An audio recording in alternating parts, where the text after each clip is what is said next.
to be inspired. All of us. That's why we come to these Toastmaster meetings. And I love this Christmas bag that I got last week. It's wonderful. I've learned to reuse resources and make the most of everything, including this old Sky bottle that one of my guests left. Makes my appearance interesting. People think I'm drinking vodka. On the way here, I had a little bit of lunch, and the only fork I had in the car had been recycled too many times.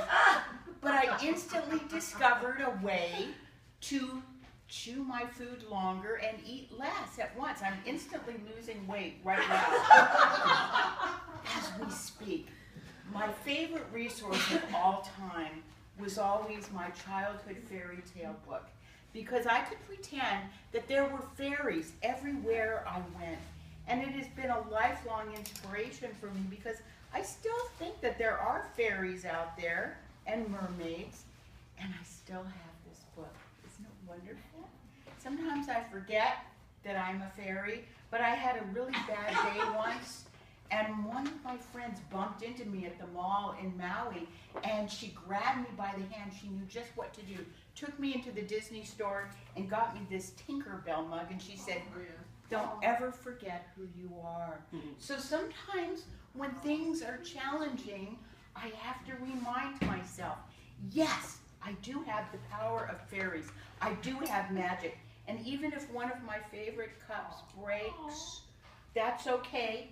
Vistaprint had a sale. And just the other day, I ordered this, and it came yesterday. I haven't even used it yet. This is an old scarf that's probably about ready to get recycled in the ultimate place, the garden. But these are some fairies that I painted and put it on the cup. So there you go. You're making your life work using what you got laying around, which makes me very happy. But as far as resources go, other than fellow Toastmasters, one of my favorite inspirations is Eleanor Wolf. She's 96 years old. She's been promoting peace her whole life, and she gave me this book to read. It's called Simple Abundance, a day book of comfort and joy.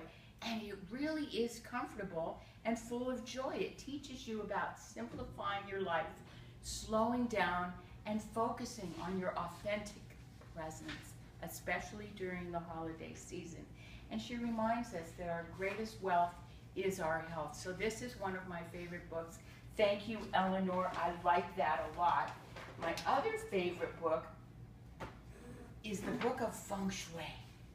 If you've never practiced Feng Shui in your yard or your home, it's time to start. It's a way to integrate beauty, harmony, simplicity, and abundance with the life force energy of Qi.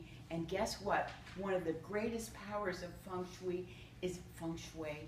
It should be Feng Shui, but it's pronounced Feng Shui.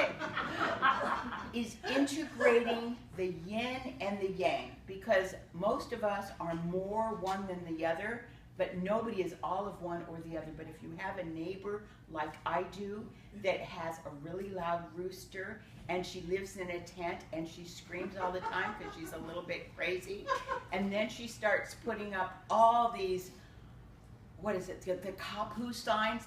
We've got 1,000-foot deep property on 3 acres, and she's got 50 signs all along my property line. And so now I'm putting up the yin-yang sign, because somehow, some way, I'm still not sure how, I have to integrate who I am with who she is. So this book is coming really handy. Unfortunately, it's not enough. That's where I bust out the big tools. These are the Baha'i prayers, and I'm not joking. If you say 20 of the big long tablets that are in this book every single day, things get better. Because there's a line at the end of one of the tablets, and it said, "These favors have we bestowed upon you as a bounty on our part, and a mercy from our presence, that thou mayest be of those who are grateful." And sometimes we forget we need to be grateful for things. I am so grateful for my crazy neighbor. If it wasn't for her, I wouldn't have beautiful yin and yang signs everywhere. I wouldn't have a big peace sign painted on my water tank right now, I wouldn't have swirlies going up and down the property covering up her no trespassing sign. She is so incognizant of how important my feng shui is, but I have to integrate the yin and the yang and listen to her rooster and change sleeping quarters every 3 days because she keeps moving the rooster. And guess what? If you can integrate chaos and disharmony into peace in your life, which Eleanor would be so proud of me because I'm reading this book every day and it's helping me a lot.